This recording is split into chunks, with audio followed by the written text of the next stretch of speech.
escargot.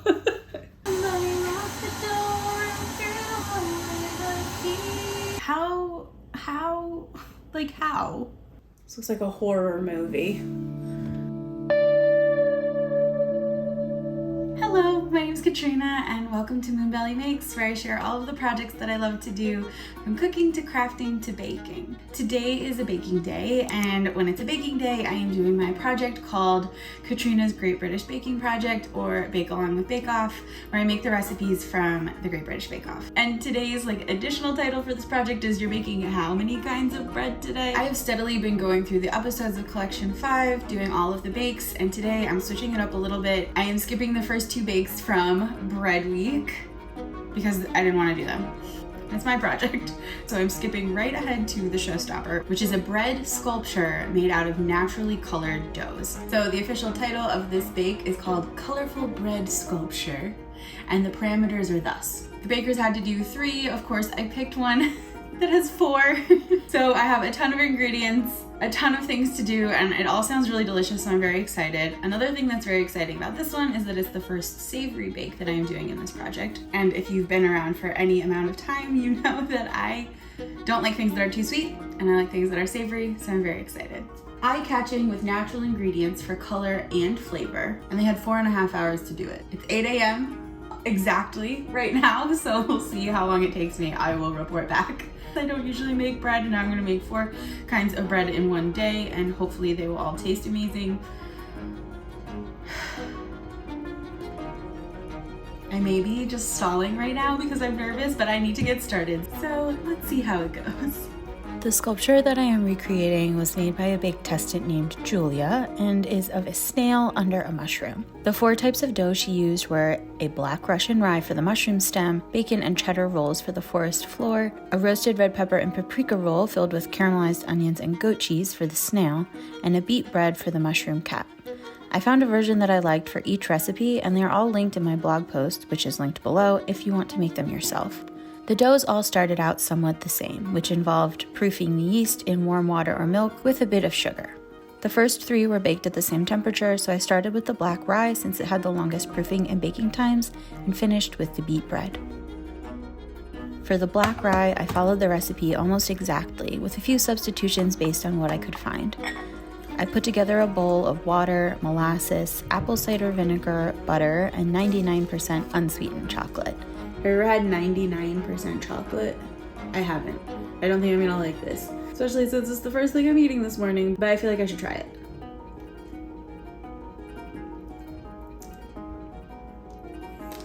I ate that much, and I do not want more. I love that my grocery store has a bulk department so that I could just get little bits of the things that I needed. I still got too much chocolate, but I will definitely find a use for this, don't worry. I warmed this up in the microwave until the butter and chocolate were melted. It smelled really bad. Something about steamy vinegar and bitter chocolate just doesn't do much for the old olfactory sensory neurons. I'm just gonna whisk it until it cools down a little bit so that it doesn't kill the yeast when I put everything all together. She said lukewarm in the recipe, which, did you know, is between 98 and 105 Fahrenheit, and currently I'm still at 142. Then I mixed together the flours, which were whole wheat, rye, and all-purpose, in one bowl, and then in the bowl of Art Vandelay, which is the name of my stand mixer, I added a cup of the flour mixture plus oat bran, fennel seeds that I lightly crushed, some finely minced red yum, finely ground espresso beans, and salt. The recipe calls for caraway seeds as well, but caraway is one of the only flavors that I actively despise, so I left it out and added a bit more fennel to make up for it. This yeast is expired, like very expired. I've been keeping that bag in the fridge for years. It expired officially in February 2022 and it is November 2023, so keep your yeast in the fridge and it won't die. This is like the foamiest yeast ever. I need to stop saying yeast. Add yeast and chocolate mixtures.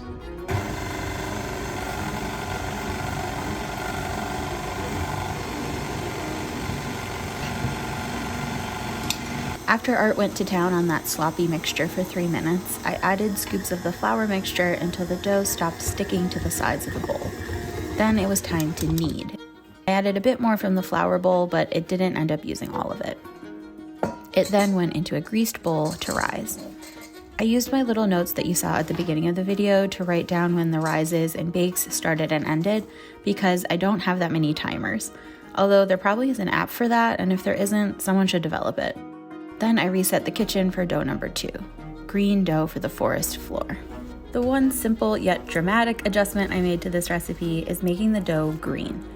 I got out my food processor, who doesn't have a name yet, but I am actively seeking suggestions, and pureed some raw spinach and parsley until very fine. This step was one of the few that I actually saw Julia do on the show, so I knew I was on the right track. I added a splash of the milk that the recipe called for to help it along and scraped down the sides many, many times. Freaking love parsley. It smells so good. Then I added the greens to some melted butter with eggs and salt. The yeast and milk went in, and then the flour in gradual additions. Once it was more like a dough and less like a soup, I started the kneading process, and this is where it got a bit weird. I didn't measure how much, but I had to add a lot more flour. Like, a lot. Luckily, I had added a bit of extra yeast at the beginning because I had remembered that Paul had mentioned that the add-ins can inhibit the yeast and therefore the rise. Once it stopped sticking to my hands and the counter, I popped it into a bowl, covered it, noted the time, and then reset the kitchen for dough number 3, the orange dough for the snail. This dough I was able to make almost as written, so after pureeing some jarred roasted red peps, I warmed up some milk, added some soft butter, and grated a bunch of parm. That went into a bowl with the proofed yeast, some salt, and the one adjustment that I made to be more like Julia's, which was to add a half teaspoon of sweet paprika. Then I added the flour and turned it out to knead for a few moments. Then it went into a greased bowl to rise with its buddies. As I reset the kitchen to make dough number 4, I realized that I needed to focus on the fillings because they needed to be ready for the doughs when they were done with their first rise.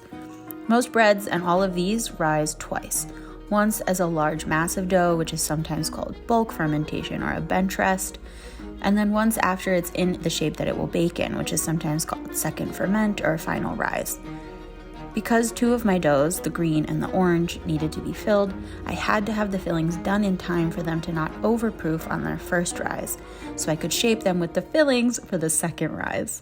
Caramelized onions take a long time to do properly, so I started with those, using some partial Yumians I had waiting in the fridge. I almost always cut my onions this way because I think I once saw a Kenji article where he said that cutting the onions pole to pole broke fewer cell walls and made for sweeter onions than cutting orbitally. I can't find it now, so let's take that with a grain of salt, just like the salt that I'm adding to the onions. I cooked these for about an hour on medium heat, adding a splash of water and scraping the pan with a wooden spoon anytime the onions started to stick. Eventually, they looked like this. While that was happening, I also cooked some bacon. I like using clean kitchen shears if I'm cutting bacon prior to cooking. Then I don't have an icky, bacony cutting board, and these scissors aren't precious, so they go right in the dishwasher. While my stove bubbled away, I shaped the black rye bread. I wanted it to be a bit triangular rather than rectangular, so I made little cone shapes of foil wrapped in parchment to tuck around one end of the bread while it baked. Then I noted the time, and the first bread was onto its second rise. Okay, so here's where we're at. The green bread looks like this. It is massive and I'm very happy about it, but it means that I am like hustling to get the filling ready for this. So while the bacon was rendering, I grated the cheese, which is Parmesan and cheddar. There's green onions and parsley. And now I'm gonna make the seasoned butter. Salt, basil, oregano, garlic. My jars are old, but my spices are new. Onion powder. This is a new jar. Smoked paprika. Yes.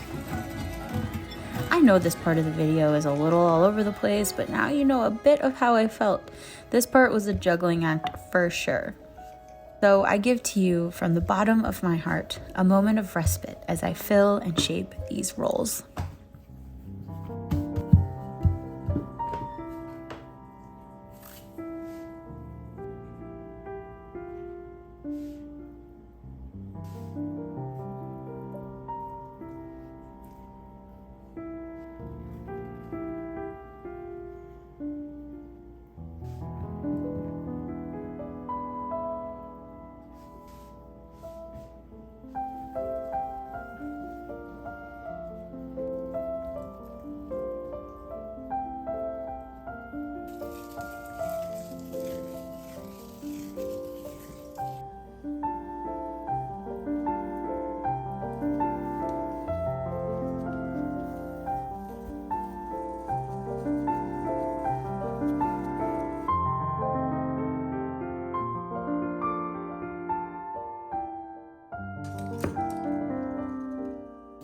And why not? Let's keep the calm going as I fill and shape the snail with the caramelized onions and just some plain goat cheese.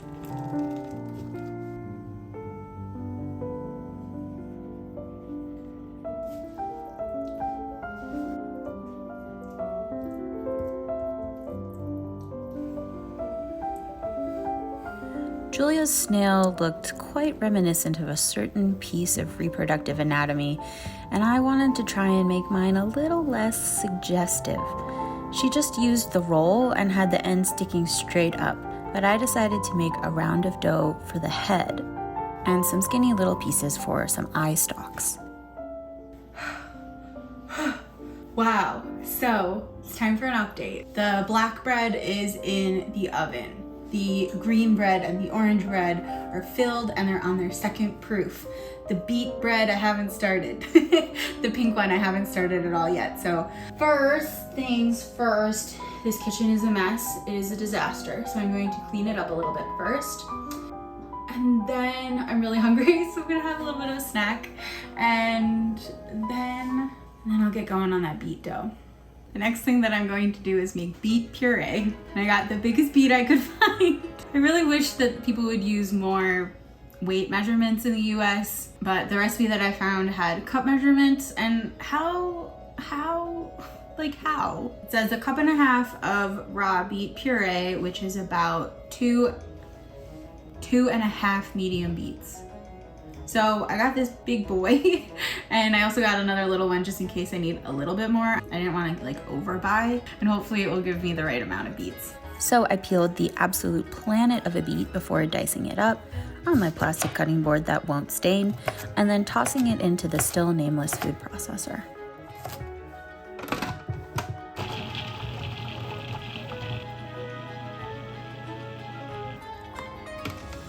Very little left, very pink hands. I did not use the whole beet. There's this much left. I really do love beets. They smell so good. To put the final dough together, I weighed out the flour into Art's bowl and then added salt, the beet puree, the yeast mixture, and a little bit of olive oil. Art got things mixed up, and then I switched to the dough hook to knead for 10 minutes. This dough also took extra flour. I don't know if I just had particularly juicy vegetables this day, but eventually it got to the right consistency. Okay, I was planning on not actually kneading this with my hands because I was like, I am pink enough. I don't really understand why all of the breads today have needed so much more flour. I understand with the green one, I added more liquid to the batter by adding the greens in, but I didn't do that for this one. I followed the recipe very exactly. I weighed my flour. I don't really understand. It's getting there. I don't want it to be too sticky, and I think it's still a little bit too sticky, so I just keep adding flour. I know it's kind of a dangerous thing to keep adding flour. You don't want to over add flour because it's very easy to add flour when you're kneading, but if it gets too dry, adding liquid doesn't really work very well. It's very, very difficult, if not impossible, to get it to evenly incorporate, because usually you'll just get slimy outside of the dough and then it's still dry in the middle. It's really hard to work more liquid in. So I'm trying not to add too much flour. I think I got it. I think this is good. Oh my gosh, this color is gorgeous. Oh, I just had an idea. I've been grappling with this relative problem for the past day or so. And I just figured out what I'm gonna do. Oh, I'm so excited. Bowl. I've been reusing this plastic wrap all day. So I'm just gonna place this on top, and now we wait. By this time, the black rye and the green rolls were out of the oven and cooling, and the orange dough was done with its second rise. It got a simple egg wash before heading into the hot box. Snail update. Smells so freaking good. I think the flavor combinations are so good. Oh, shush. It's exploding a little bit. I maybe rolled it a little bit too tight. I just temped the middle and it's almost there, so hopefully it won't explode all the way, but we'll see. Escargot. I mean, that color is amazing. Like genuinely looks like that. I promise not to alter the color on this video. I never do that anyways. So this is like the actual IRL color that you are seeing, and I think it's gorgeous. The beet dough was proofed, so I shaped it into a tight ball before popping it onto a parchment-lined sheet to rise for its second time. Okay, this is what I figured out. I was trying to come up with ways to make the mushroom look a little bit more like a mushroom rather than a loaf of bread, and this is my idea. Not sure it's gonna work. My idea is to take this piece of parchment paper and cut holes in it and then dust flour on top of the dough. So it'll only show up in like little holes, kind of like a cartoon toadstool, and hopefully that will work. If it doesn't, I will have tried something, and that's okay too. I was pretty confident that this would work, and that confidence was not misplaced, as I was quite happy with how it turned out. It went into the oven with a metal pan of boiling water to create some steam and encourage a nice crust to form. And yes, do use metal, don't use glass. Ask me how I know. I think that worked. I mean, preliminarily at least, it worked really well. And hopefully it will look good when it comes out of the oven. Okay, so that's the last dough in the oven. It is it is 3 o'clock. I was just lamenting, like, how do they do this in 4.5 hours? But they have way more space. They're not filming themselves. They're not cleaning up after themselves, really. Like, I did the dishes like 4 times. No lie. And also, like, I'm kind of taking my time because I want to enjoy my day and not be super stressed. While the beet bread baked, I got to finishing the snail. I used a little bit of the leftover egg wash to adhere 2 small clusters of black sesame seeds to the round bun to create eyes. I know this isn't correct to snail anatomy, but this is like a little cartoon, and it's cute. Watching this back, I finally realized who this reminds me of. It's Kirby. I popped the bun into the oven for about a minute just to cook the tiny bit of egg glue, both for food safety and also so the sesame seeds wouldn't move around. Once it came out of the oven, I used toothpicks to attach all of the pieces together, and the snail was done. The bread is almost done. I'm just waiting for it to get all the way up to temp. It's very close. So I'm starting to think about how I'm gonna put it all together. The way that Julia set it up, she had spinach kind of like around the outside to be like little extra foliage, and I used all of the spinach in the rolls. I don't have any extra, but what I do have a very big jar of purple and green kale. I'm gonna use this. Hopefully it doesn't look silly. After temping the beet bread multiple times, it was finally at 190 Fahrenheit. I let it rest for a few moments while I put together the rest of the sculpture. I should have left it longer, but I was impatient and it ended up being okay. Because the mushroom size proportions weren't super planned out, the cap was really much too large and much too heavy for the stem. I cut a little notch out of the bottom of the loaf and then used some wooden skewers to hold the darn thing together. I love this. This is so silly. You ready to see it? And there it is. Pretty darn cute, if you ask me.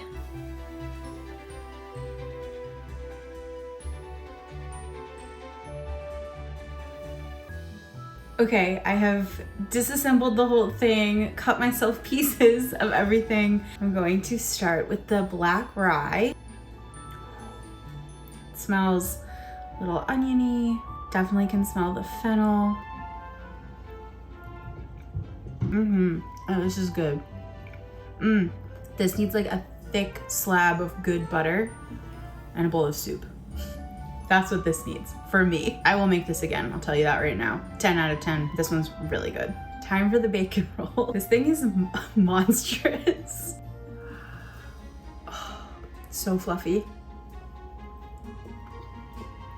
Oh my gosh, it's so greasy.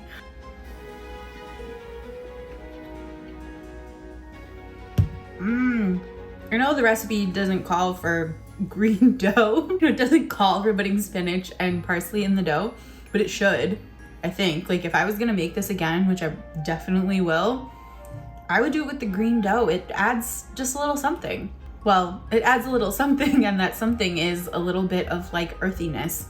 To use that, culinary tasting term, it like cuts through all of the richness. Obviously it's very rich. You saw how much butter and cheese and bacon went into this thing. And I really, really like it with the green dough. This is so good. A bajillion out of 10. Okay, on to the next. Beet bread. I love the color. It came out so beautiful and vibrant. It's kind of like a potato bread, I think, because it has, you know, I mean, beets aren't potatoes, but same kind of vibe. Like they add the moisture and the texture.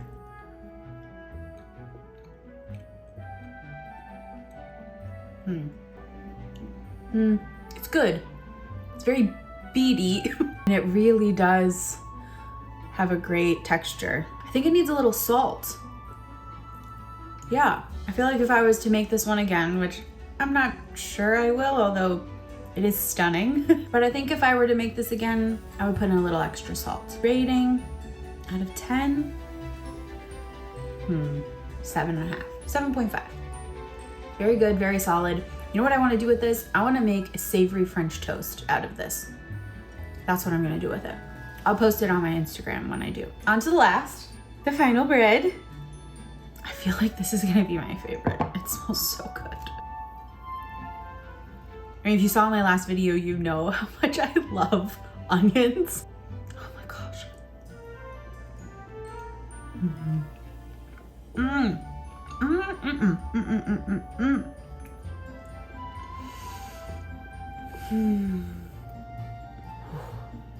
Now, this works. This tastes incredible. Goat cheese and caramelized onions. Do you say caramelized or caramelized? I say both. Today, I guess I say caramelized. Goat cheese and caramelized onions. I don't think that would surprise too many people that it is exceptionally good. I do think that they kind of take over, and I can't really taste the flavor of the bread, so I'm gonna just try this little piece of bread by itself and see if I can taste the peppers. On its own, I taste the pepper more, the roasted red pepper, but it still feels like it's here more for a colorant than a flavorer. Like, I feel like this would taste probably quite similar to how it tastes if it just had like a regular dough, but it would not be as pretty.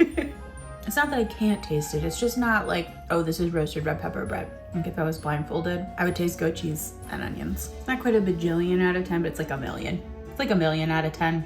It's really good. Everything came out great. Pretty thrilled about that. 4 kinds of bread in one day.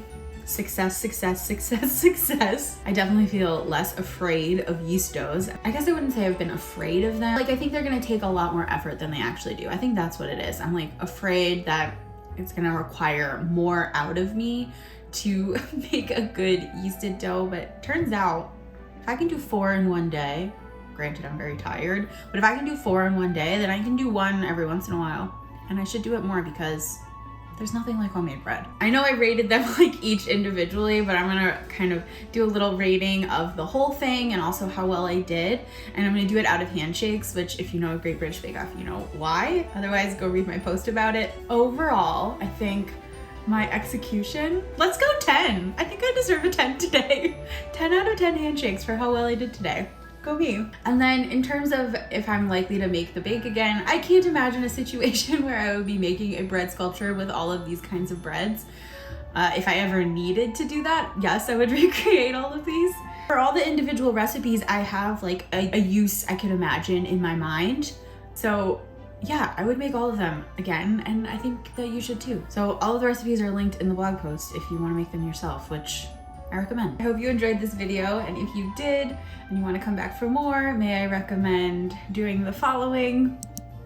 And if you're feeling creative and you have a name for my food processor, please leave it in the comments. I hope to name her in the next little while. She really needs a name. So the blog post has a little bit more details about what went down today, plus links to the recipes.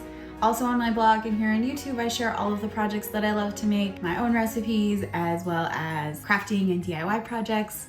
So thank you so much for watching this video. I hope that you enjoyed it and that it's just a little piece of a wonderful day that you're having, and I'll see you next time. Bye!